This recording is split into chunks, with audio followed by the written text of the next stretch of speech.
دیکھیں گے نظر آیا تو فبیا، نظر نہ بھی آیا تو کہیں گے ہم اندھے ہیں آپ سچے ہو، کیونکہ ہم نے آپ کو کبھی جھوٹ بولتے نہیں سنا۔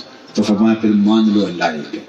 تو پھر انہوں نے انکار تو کیا لیکن اندر کہہ رہا تھا جو کل سچا تھا وہ آج بھی سچا ہے، اور ایک وقت آیا پھر ماننے پر مجبور ہو۔ اور امین ایسے کہ ابو جہل نے کہا کہ وقت تیزی کے ساتھ ہاتھوں سے نکلتا جا رہا ہے، اگر 4 اور لوگ ان کے ساتھ جڑ گئے تو پھر قابو پانا مشکل نہیں ہوگا۔ تو اس نے کہا گرو جی کیا کریں؟ کہا ہر قبیلے سے ایک ایک فرد لو اور ان کے گھر کا محاصرہ کرو اور معاذ اللہ حضور کو شہید کر دو، اور اگر بنو ہاشم اٹھ کھڑے ہوئے تو مل کے مقابلہ کریں گے، اور اگر انہوں نے خون بہا مانگا تو خون بہا مل کے دے دیں گے، کوئی مشکل نہیں ہوگی۔ اور اتنے قبائل کے سامنے اکیلے بنو ہاشم نہیں کھڑے ہو پائیں گے، اور حضور کے گھر کا پھر محاصرہ کر لیا۔ اللہ اکبر۔ اور آپ جانتے ہیں کہ آقا کریم نے حضرت علی المرتضیٰ کو اپنے بستر پہ لٹایا اور کیا کہا، علی تم میرے بستر پہ لیٹ جاؤ، صبح اٹھنا لوگوں کی امانتیں واپس کر کے تم بھی مدینے چلے آنا۔ تو ذرا تصور کیجئے حضور کیسے امین تھے، جنہوں نے امانتیں حضور کے گھر میں رکھی تھی آج قتل کے درپے ہوئے تو انہیں امانتوں کا فکر نہیں تھا۔ وہ جانتے تھے کچھ بھی ہو جائے محمد عربی کے پاس رکھی گئی امانتیں ضائع نہیں ہیں۔ یہ ہوتا ہے امین۔ اور پھر آقا کریم نے بھی فرمایا کہ تم امانتیں واپس لے کے آنا۔ کسی نے حضرت علی سے پوچھا کہ تم حضور کے بستر پہ لیٹ گئے تھے تو وہ حضور علیہ السلام کے گمان میں تمہیں بھی تو قتل کر سکتے تھے، تو تمہیں نیند آ گئی تھی؟ حضرت علی نے کہا بڑے آرام کی نیند۔ کہا کیسے؟ کہا حضور نے کہا تھا علی تم میرے بستر پہ لیٹ جاؤ، صبح اٹھ کے امانتیں دے کے مدینے چلے آنا۔ مجھے یقین تھا میں صبح اٹھوں گا بھی، امانتیں بھی ادا کروں گا اور مدینے بھی پہنچوں گا، اس لیے کہ یہ میرے حضور نے فرما دیا تھا۔ اللہ اکبر۔ یہ ہے حضور کا کردار، حضور علیہ السلام کی زندگی۔ وَتَصْدُقُ الْحَدِيث، یہ ہمیشہ سچ بولتے ہیں۔ اور چھٹا وصف حضور کا وَتُعِينُ عَلَى نَوَائِبِ الْحَقِّ، ام المومنین نے کہا کہ جو حق کی راہ پہ لوگ موجود ہوتے ہیں ہم دیکھتے ہیں آپ ان کے ساتھ کھڑے ہوتے ہیں۔ ہم تو کہتے ہیں کہ ہمیں کیا لگے جی، ہمیں کیا غرض، ہم تو اپنے آپ کا دفاع کرتے ہیں، اپنے آپ کو بچاتے ہیں۔ سچ اور سچائی کے ساتھ کھڑا ہونا ہمارے مزاج میں نہیں، اور اسی لیے پھر سچ بولنے والا تنہا رہ جاتا ہے اور معاشرہ اس کو کچل کے رکھ دیتا ہے، دوبارہ وہ عبرت کا نشان بن جاتا ہے، لوگ جو ہے وہ اس جگہ پہ کھڑا ہونے کو تیار نہیں۔ سچ کے ساتھ کھڑا ہونا چاہے اس کی کوئی بھی قیمت دینی پڑے۔ حالات کی تلخیاں آج دیکھیے دنیا کے اوپر، آج 56-57 اسلامی ملک حق کے ساتھ کھڑے نہیں ہو پا رہے۔ فلسطین کے اندر جو قیامت بپا ہے، چند ہتے ٹینکوں سے توپوں سے لڑ رہے ہیں، اور 56-57 اسلامی ملک جن کی غیرت کا جنازہ نکل گیا۔ یہ OIC کا اجلاس ہوا ہے اور عرب لیگ کا، کتنے بے شرم لوگ ہیں، کیسے تصویریں اور جھنڈوں کے آگے کھڑے ہوئے تھے۔ تم نے کیا کیا ہے کہ یوں کھڑے سینہ تان کے تصویریں کھنچوا رہے؟ کہاں گئی تمہاری غیرت؟ دیبل کے ساحل پہ ناہید نامی ایک لڑکی نے پکارا تھا، اور حجاج بن یوسف کوئی اچھا شخص نہیں مانا جاتا، ظالم شخص تھا۔ حضرت حسن بصری رضی اللہ تعالیٰ عنہ تابعی، وہ فرمایا کرتے تھے کہ پچھلی امتوں کے لوگ اپنے سارے ظالم لے آئیں اور ایک پلڑے میں ڈال دیں، دوسرے پلڑے میں صرف حجاج بن یوسف کو ہم ڈال دیں تو یہ پلڑا پھر بھی بھاری ہوگا۔ اتنا بڑا ظالم تھا، لیکن اس نے دیکھا کہ محراب کے پیچھے آوازیں آ رہی ہیں، تو اس نے معلوم کیا تو پتہ چلا کہ دیبل سے ایک جہاز پہنچا ہے اور فریاد کی گئی ہے اور حجاج کو پکارا گیا ہے۔ پھر وہ اللہ کے قہر کی بجلی بن کے نازل ہوا۔ یہ ہماری تاریخ ہے۔ آج وہ پکار رہے ہیں این العرب این انتم یا جنود المسلمین، کہاں ہو مسلمانوں تم؟ نہتے لڑ رہے ہیں، نہتے لڑ رہے ہیں۔ لیکن یہ بات ذہن میں رکھیے گا کہ حق کبھی دبا نہیں کرتا۔ الاسلام یعلو ولا یعلی علیہ، اسلام ہمیشہ غالب رہے گا۔ اور پھر اس خطے کے بارے میں تو اللہ کے محبوب کے فرامین بہت واضح ہیں۔ دمشق کے دروازوں پر اور بیت المقدس کے آس پاس ایسے لوگ قیامت تک موجود رہیں گے کہ لوگوں کا ان کو تنہا چھوڑ دینا ان کو نقصان نہیں پہنچائے گا۔ اور فرمایا کہ وہ حق پر کھڑے رہیں گے یہاں تک کہ حضرت امام مہدی اور حضرت عیسیٰ کے عساکر کے ساتھ شامل ہو جائیں گے۔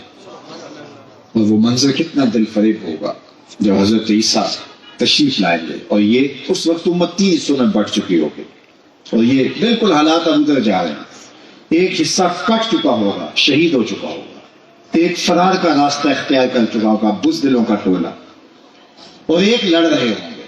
حضرت عیسیٰ ان کے پاس آئیں گے، اللہ اکبر، اور انہیں کہیں گے کہ اب بتاؤ کیا کرنا ہے، میں بد دعا کرتا ہوں یہ غرق ہو جائیں گے، یا پھر یہ ہے کہ ان کے خلاف ہم لڑنے کے لیے تیار ہیں۔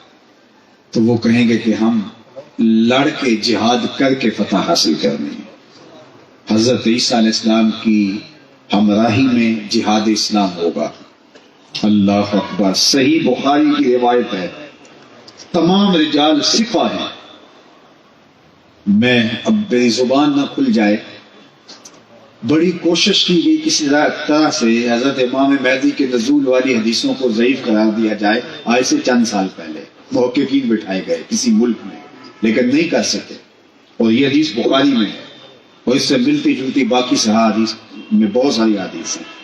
اللہ کے محبوب علیہ السلام فرماتے ہیں کہ وہ وقت آئے گا کہ جب حضرت عیسیٰ علیہ السلام کے انفاس کی خوشبو سے ہی دجال پگھلنا شروع ہوگا، اور یہ فرار کا راستہ اختیار کرے گا، فرمایا مقام لد پہ قتل کر دیا جائے گا، بھاگتا ہوا، اللہ اکبر، بھاگتا ہوا مارا جائے گا، وہ جو جس پہ ناز ہے، اور وہ کہتے ہیں 1000 سال حکومت اس کی آنے پہ ہم کریں گے، اور ہیکل سلیمانی بنانے کے لیے یہ بےتاب ہے، اور وہ تخت داؤدی جو رکھا ہوا انگلینڈ کے اندر، وہ یہاں ہیکل سلیمانی میں رکھنے کے لیے بےتاب ہے کہ یہاں آ کے ہمارا مسیحا بیٹھے گا، وہ ان کا مسیحا بھاگتا ہوا مارا جائے گا، اور یہاں 6 ماہ کے بچے بھی سینے پہ گولیاں کھا رہے ہیں۔ یہ مسلمان کا جذبہ ہے، یہ ان کی طاقت ہے۔ پھر حضور علیہ السلام نے فرمایا کہ جب مقام لد پہ اس وقت جو ایک چھوٹا سا دیہات تھا، تو اس وقت لوگ کہتے تھے یہ لد چھوٹا سا دیہات ہے، یہاں کیسے فرار ہوگا، لیکن آج دنیا کو پتہ چل گیا دنیا کا حساس ترین ایئرپورٹ یہی ہے، اور 2 ٹرمینل اس کے بند ہیں جو انتہائی ہنگامی صورتحال کے لیے رکھے گئے۔ تو اب سمجھ آئی کہ دجال یہاں سے بھاگنا شروع ہوگا، اور یہاں حضرت عیسیٰ کے ہتھے چڑھ جائے گا، خنزیر کو بھی قتل کریں گے اور دجال کو بھی قتل کریں گے، صلیب کے نشان کو بھی توڑیں گے، اور پھر اسلام کو اللہ مسلمانوں کو یوں فتح دے گا کہ حضور نے فرمایا کہ اگر کسی پتھر کے نیچے، بخاری کی روایت ہے، پتھر کے پیچھے، پہاڑ کی اوٹ میں، کسی غار میں، کھو میں، کسی جگہ پہ بھی کوئی یہودی چھپ کے جان بچانا چاہے گا تو وہ پتھر بھی آواز دے گا کہ یہ ظالم میرے پیچھے چھپا ہوا ہے۔ اللہ اکبر، شرق سے لے کر غرب تک، شمال سے لے کر جنوب تک، کائنات کی کوئی چھت ایسی نہیں ہوگی جہاں میرے نبی کے نام کا جھنڈا نہیں جھول رہا۔ اللہ اکبر، اللہ اسلام کو غلبہ اور قوت اور طاقت اور توانائی عطا کرے۔ اور میرے اور آپ کے آقا مولا نے فرمایا والذی نفسی بیدہ لینزلن عیسی ابن مریم ثم لئن قام علی قبری فیقول یا محمد لاجیبنہ، فرمایا مجھے قسم ہے اس رب کی جس کے قبضے میں میری جان ہے، عیسیٰ ابن مریم آئیں گے، یہ سارا کام مکمل کرنے کے بعد حضور کی بارگاہ میں حاضر ہوں گے، حضور کے روضہ انور کے پاس۔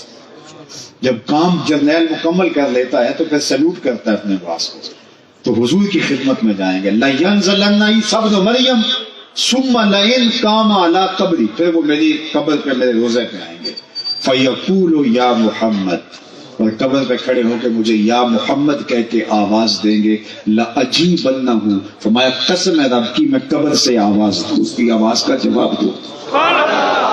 اللہ اکبر، وہ منظر اللہ نے نصیب کرنا ہے۔ دعا کرو اللہ ہماری نسلوں کو امام مہدی کے ساکر میں شامل کرے، حضرت عیسیٰ کے لشکروں میں شامل کرے۔ بلکہ حضور نے فخر سے فرمایا وہ وقت کیسا ہوگا جب عیسیٰ ابن مریم آئیں گے لیکن امام تم سے ہوگا، جب آئیں گے تو تازہ غسل کی طرح قطرے ٹپک رہے ہوں گے آپ کے وجود سے، اور اقامت ہو چکی ہوگی، فجر کی نماز کا وقت ہوگا۔ حضرت عیسیٰ علیہ السلام جو ہیں وہ آئیں گے تو حضرت امام مہدی انہیں کو اشارہ دیں گے کہ آپ آئیں نماز پڑھیں، تو وہ کہیں گے نہیں آپ ہی پڑھائیں۔ تو یہ واقعہ بیان کرنے کے بعد حضور نے فرمایا وہ وقت کیسا شاندار ہوگا جب ابن مریم آئیں گے لیکن امام تم سے ہوگا۔ اللہ اکبر، اللہ نے تو اللہ کی بارگاہ میں یہ دعا کرو کہ ہمیشہ حق اور حقانیت کے ساتھ ہمیں کھڑا ہونے کا جذبہ عطا کرو۔ تو ام المومنین نے کہا کہ آپ کا رب آپ کو کبھی بھی پریشان نہیں ہونے دے گا، اس لیے کہ آپ کے اندر یہ وصف ہیں۔ یہ نمایاں 6 وصف ام المومنین نے بیان کیے۔ آئیے میں اور آپ دیکھیں، اپنے اندر اتر کے دیکھیں۔ میں یہاں اگرچہ ممبر پر بیٹھا ہوں لیکن میں اپنے اندر اتر کے دیکھوں، میرے اندر یہ اوصاف ہیں، ان اوصاف کا کوئی حصہ ہے، اگر ہے تو مجھے مبارک ہو۔ آپ بھی یہاں بیٹھے بیٹھے اپنے اندر اتر کے دیکھیں کہ ان 6 اوصاف کو، جو بڑے نمایاں واضح کھلے وصف ہیں میرے حضور علیہ السلام کی سیرت کے، جو حضور سیدہ خدیجۃ الکبریٰ برجستہ بیان کرتی ہیں، یہ اوصاف ہمارے اندر موجود ہیں۔ اگر موجود ہیں تو آپ کو مبارک ہو، اور اگر نہیں تو میں آپ کو ملامت نہیں کرتا، اور میرے میں نہیں ہے تو آپ مجھے ملامت نہ کیجیے۔ ہم آج سے عزم کر کے یہاں سے اٹھے کہ یہ 6 وصف اپنے اندر پیدا کرنے کے لیے جد و جہد کریں گے۔ پھر سن لیجئے، انک لتصل الرحم، آپ صلہ رحمی کرتے ہیں۔ دوسرا وصف، وتصدق الحدیث، آپ ہمیشہ سچ بولتے ہیں۔ وتحمل الکلہ، جس کا کوئی بوجھ اٹھانے والا نہیں اس کا بوجھ آپ اٹھاتے ہیں۔ وتکسب المعدوم، اور جس کا کوئی کمائی کرنے والا نہیں اس کی ضرورت آپ پوری کرتے ہیں۔ وتقر الضیف، اور اونچے درجے کے مہمان نواز ہیں۔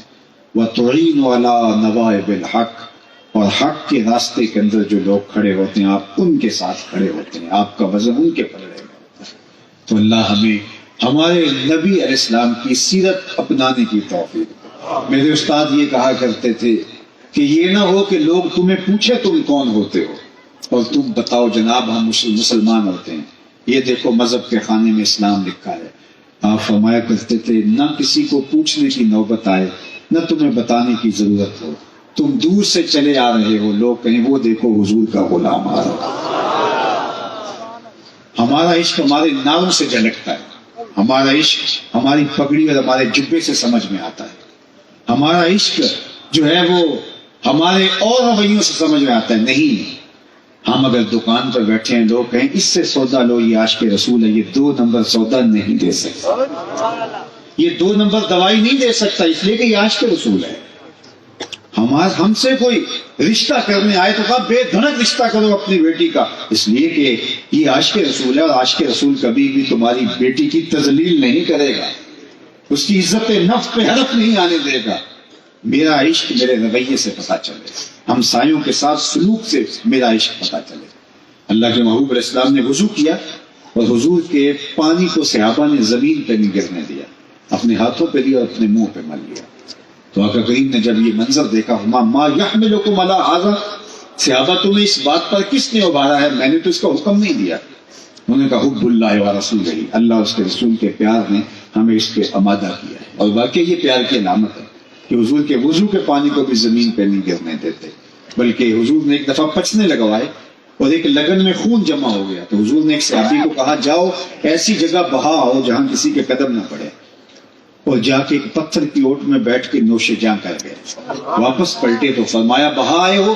جی حضور ایسی جگہ جہاں کسی کے قدم نہیں جا سکتے۔ تو مسکرا کے کہا لعلک شربت، شاید تم نے پی لیا ہے۔ کہا جی حضور۔ تو آقا کریم نے فرمایا یا غلام قد حررت نفسک من النار، اے بیٹے تو نے اپنے آپ کو آتش دوزخ سے بچا لیا۔ اللہ کے محبوب علیہ السلام کے وضو کے پانی کو زمین پہ نہیں گرنے دیتے۔ حضور نے فرمایا صحابہ تم یہ کیوں کرتے ہو؟ حب اللہ و رسولہ، اللہ اس کے رسول کی محبت۔ تو حضور نے اس کی نفی نہیں کی، لیکن کہیں محبت کا رخ ادھر ہی رہے اور دوسری چیزیں بھول جائیں، حضور نبی ہے اس لیے فرمایا جو چاہے اللہ اس کے رسول سے محبت کرے، اللہ رسول اس سے محبت کرے، اس کو 3 کام بھی کرنے چاہیے۔ ایک، جب بولے سچ بولے، جب اس کے پاس امانت رکھی جائے اس میں خیانت نہ کرے، اور تیسری بات فرمائی اس کی ہمسائیگی میں کوئی آ بسے تو مجاورت کا، ہمسائیگی کا حق ادا کرے۔ تو یہ 3 چیزیں کہیں فراموش نہ ہو جائیں تو میں اور آپ محبت کے اظہار کے اور جو سلیقے ہیں ان کو بھی اختیار کریں۔ میں خاموشی سے بات کرنے کا عادی ہوں، تو کسی نے کہا کہ یہ نعرے کو پسند نہیں کرتا، ایسا نہیں ہے، لیکن میں کہتا ہوں تھوڑا سا اپنے آپ کے اندر اتر کر کے دیکھو، پسند ناپسند کی بات نہیں ہے، ہم تھوڑا سا غور کریں۔ ہمارا عشق صرف نعرے میں نہیں رکھا گیا، نعرہ بھی محبت کا ایک اظہار ہے، میں انکار نہیں کرتا، لیکن ہم نے اپنے رویے کو دیکھنا ہے، ہم ہمسایوں کے ساتھ کیسے ہیں. ہم دکان پہ بیٹھے اس وقت بھی عاشق رسول ہیں، صرف جلسے میں عاشق رسول ہوتے ہیں. ہم دکان کے اوپر بیٹھے ہم عاشق رسول نہیں ہوتے. ہماری نماز مسجد میں ہوتی ہے، اور ہم جب ٹوپی مسجد میں پھینک کے جاتے ہیں تو نماز بھی وہی پھینک کے جاتے ہیں. لیکن اگر ہم اس نماز کو، اس سجدے کو، اس رکوع کو جو مسجد میں ادا کی دکان پہ بھی ساتھ لے آتے، اس کو کاروبار میں بھی ساتھ لے آتے، اس کو رشتہ داری میں بھی ساتھ اس نماز کو لے آتے. ہم دعائے قنوت میں کیا پڑھتے ہیں؟ وَنَخْلَوْ وَنَتْرُكُ مَن يَفْجُرُكَ، اللہ جو تیرے حکموں کو توڑے گا، تیری شریعت کا باغی ہوگا، ہمارا اس کے ساتھ کوئی تعلق نہیں ہے. لیکن ہم نے صرف قنوت میں پڑھا، عملی زندگی میں یہ نہیں ہوتا. تو اللہ نے فرمایا سو خرابی ہے ان نمازیوں کے لیے جو ٹکرے تو مار رہے ہیں لیکن نماز نہیں پڑھ رہے. جب نماز پڑھی ہے تو نماز رویوں میں اتر آئے. عاشق رسول ہے تو عشق رویوں میں اتر آئے. یاری لا تو پاک نبی سنگ اے پر پوری یاری، پھر درود قبول ہے تیرا لکھ نہ لو ایک باری. پھر لاکھ سوا کروڑ مرتبہ نہیں بھی پڑھا تو فرق نہیں پڑتا، وہ ایک بار بھی کافی ہو جائے گا، لیکن وہ اندر سے پڑھا ہو، تیری زبان بھی بولے، تیری روح بھی بولے، تیرا دل بھی بولے. تو آئیے میں اور آپ اپنے عشق کو حقیقی صورت اور شکل میں اپنی روحوں کے اندر اتار لیں تاکہ وہ عشق ہماری زندگی سنوار دے. عشق تو زندگی کو کہاں سے کہاں اٹھا کے لے جاتا ہے. وہ اور عشق ہے جو غالب کو نکما کر دیتا ہے. غالب نے کہا تھا نا، عشق نے غالب نکما کر دیا، ورنہ ہم بھی آدمی تھے، کام تھے. لیکن ایک شاعر احمد ہوا، اس نے غالب کا جواب دیا، عشق نے احمد معلّہ کر دیا، ورنہ ہم تو آدمی تھے، نام تھے. یہ عشق تو سر بلند کر دیتا ہے، یہ تو اونچا کر دیتا ہے. تو میں اور آپ اگر دعویٰ عشق رسول رکھتے ہیں تو یہ چھوٹا دعویٰ نہیں ہے، یہ بہت بڑا ہے. یہ ہماری زبان سے چھل کے، ہمارے رویوں سے ٹپ کے، ہماری عادات سے اس کا ظہور ہو، ہماری رشتہ داریوں میں اس کی چمک دکھائی دے، ہماری دکان سے پھوٹ کے اس کا نور پھوٹے کہ یہ عاشق رسول ہوتا ہے. ایک اچھا حساس شہری بن کے عشق رسول ہمیں زندگی گزارنے کی تلقین کرتا ہے. تو فرمایا اگر تم چاہتے ہو کہ اللہ اس کے رسول سے پیار کرو اور اللہ اس کا رسول تم سے پیار کرے تو تمہارا یہ عمل کہ تم میرے وضو کے پانی کو زمین پہ نہیں گرنے دیتے اپنی جگہ پہ، لیکن یہ 3 کام کبھی فراموش نہ کرنا. ہمسائے کے حق کا خیال رکھنا، امانت ہو تو اس کو پورا ادا کرنا، اور جب بھی بولنا تمہاری زبان پر ہمیشہ سچ کے سوا کچھ نہیں ہونا چاہیے. اللہ تعالیٰ حضور کا اسوہ نور ہماری زندگیوں میں اتار دے. کار ما آخر شدو آخر زما کار نشد، مشتقا کے ما غبار کوچا یار نشد. وآخر دعوانا ان الحمدللہ رب العالمین. الحمدللہ رب العالمین والصلاة والسلام علی اشرف الانبیاء والمرسلین. اللہ اٹھے ہوئے ہاتھ کبھی بھی خالی نہ موڑنا، پہلی وہ جھولیاں رحمتوں سے بھر دینا، وقت کی بہاریں نصیب فرمانا، مقدر کی خزائیں رخصت کر دینا. تو کریم ہے، ہم تیرے عاجز اور ناتواں بندے، اللہ سب کے حال پہ رحم فرما، ستھرائیاں دینا، عزتیں دینا، آبروئیں عطا کر دے. اے اللہ تیری بارگاہ میں تیری رحمتوں کے ملتجی ہیں، ہماری خالی جھولیاں اپنی رحمتوں سے بھر دے. اللہ میرے وطن کی خیر کر، میرے ملک کو معیشت کا جمال، معاشرت کا حسن عطا کر دے. نیک صالح پاکیزہ اہل دیانتدار اور جرأت مند قیادت اس وطن کا مقصوم فرما. اے اللہ اس آسمان کے نیچے اور زمین کے اوپر ان فلسطینیوں کا تیرے علاوہ کوئی آسرا باقی نہیں بچا. اللہ ان دکھیوں کی مدد فرما. بیت الاقصیٰ کی آزادی کے سامان پیدا کر دے. اللہ عساکر امام مہدی کو بھیج دے. اللہ حضرت عیسیٰ کا نزول فرما. اللہ اس امت کو کھویا ہوا بکار عطا کر. بیماروں کو شفاء کاملہ صحت عاجلہ عطا فرما. دکھیوں کے حال پہ رحم فرما. طوبہ اسلامک سینٹر کے نام سے یہاں جو ادارہ قائم ہوا، ہمارے محترم حاجی محمد اسلم صاحب نے یہ قطع عرضی وقف کیا اور تعمیر کر کے آپ کے اس شہر کے لیے ایک ہدیہ پیش کیا، اور ادارۃ المصطفیٰ اس میں تعلیمی نظم لے کر آ رہا ہے. اللہ اس میں جو بچے مستقبل میں پڑھیں اور آگے بڑھیں، اللہ ان کو اسلام کا بہتر اثاثہ بنا اور اپنی خاص کرم نوازی اللہ جملہ احباب کے شامل حال فرمانا. ادارۃ المصطفیٰ حلقہ ظفروال کے تمام احباب کو دارین کی سعادتیں عطا کرے. جتنے لوگ آئے ہیں گھروں میں واپس پہنچنے سے پہلے اس اجتماع کی برکتیں سب کے گھروں تک پہنچا دے۔ اللہ سب کو خیر کی راہوں کا مسافر رکھنا، بیماریوں سے، پریشانیوں سے، بدحالیوں سے، ضعف الاعتقادیوں سے اللہ ہمیں محفوظ و مامون فرما، ہمیں سچ اور سچائی کے ساتھ کھڑے رکھنا، ہماری زبان کو کبھی جھوٹ سے آشنا اور ملوث نہ ہونے دینا، ہمیشہ سچائیوں کی راہوں پہ گامزن رکھنا۔ وصلی اللہ تعالی علی النبی الامین وعلی آلہ واصحابہ اجمعین برحمتک یا اللہ۔ نماز یہاں پڑھی گئی۔